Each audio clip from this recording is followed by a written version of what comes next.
Former President Donald Trump on Thursday celebrated Thanksgiving with a holiday message that hinted at a potential comeback bid in 2024. "A very interesting time in our country, but do not worry, we will be great again, and we will all do it together," Trump said in a statement that played off his campaign slogan "Make America Great Again."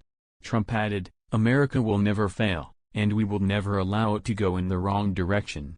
Too many generations of greatness are counting on us.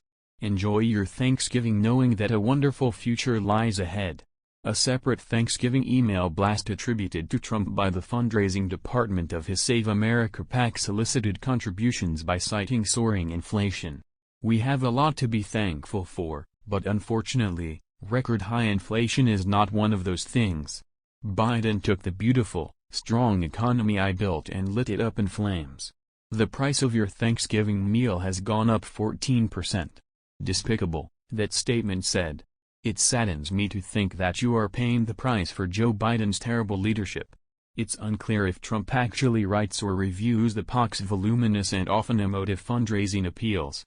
Although Trump left office with relatively low approval ratings following the Capitol riot, for which House Democrats impeached him for the second time, his polling is on the upswing as approval of Biden plummets. Put us in danger. And I was able to get Congress to give us $700 billion and now $716 billion for our military. And I've also done more for the vets than anybody's ever done. I got choice approved. They've been trying to get choice for 40 years, more than 40 years. They couldn't get it. Where a vet can go directly to a doctor now, instead of waiting on a line for 2 months and 2 weeks and 3 weeks, and amounts of time that are unthinkable to anybody, including yourselves. So I think I've done more than anybody else, certainly in many, many years and probably in many decades. Mr. President, are there any updates on the troops that are being sent to the border in regards to the caravan? No troops. We're going to have a strong border. Our southern border is going to be very strong. You heard me speaking to some of the folks just now in different parts of the world, and they're so proud of the job they're doing. And you got to have borders. If you don't have borders, you don't have a country.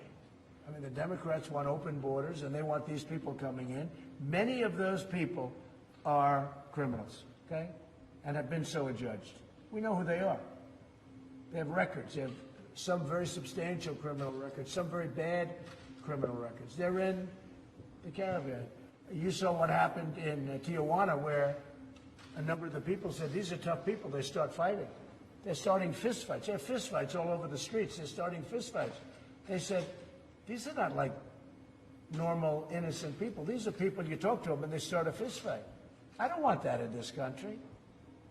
Okay? Mr. President, what about the idea that the military may use lethal force against these migrants? If they have to, they're going to use lethal force. I've given the okay. Yeah, if they have to. I hope they don't have to.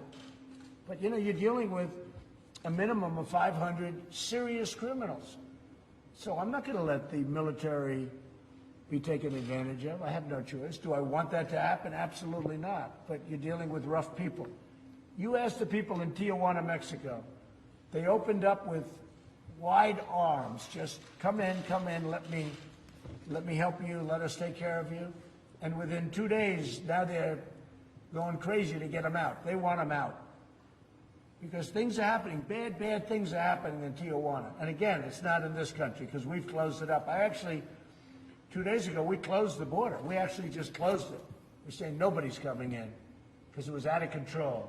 But you take a look at Tijuana, Mexico, and you see what's happening there. It's really a bad situation. What do you mean you close the border and nobody's coming in? What do you mean by that? If we find that it's uncontrollable, Josh, if we find that it gets to a level where we are going to lose control or where people are going to start getting hurt, we will close entry into the country for a period of time until we can get it under control. To the entire border? The whole border. I mean the whole border. And Mexico will not be able to sell their cars into the United States where they make so many cars at great benefit to them, not at great benefit to us, by the way. But at least now we have a good new trade deal with Mexico and with Canada. But we will close the border. And that means that Mexico's not going to be able to sell their cars into the United States until it's open. But we're going to either have a border or we're not. And when they lose control of the border on the Mexico side, we just close the border. And we have a very powerful border. We built a very strong border in a very short period of time, and the military has been fantastic.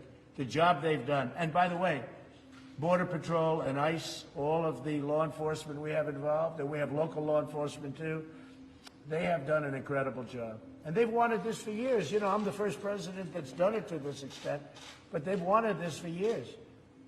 And some of the presidents, I guess they didn't care, or they wanted open borders. I don't think they wanted open borders, because most of them, if you go back to 2006, they all approved essentially a wall, a very powerful fence, which is pretty much the same thing.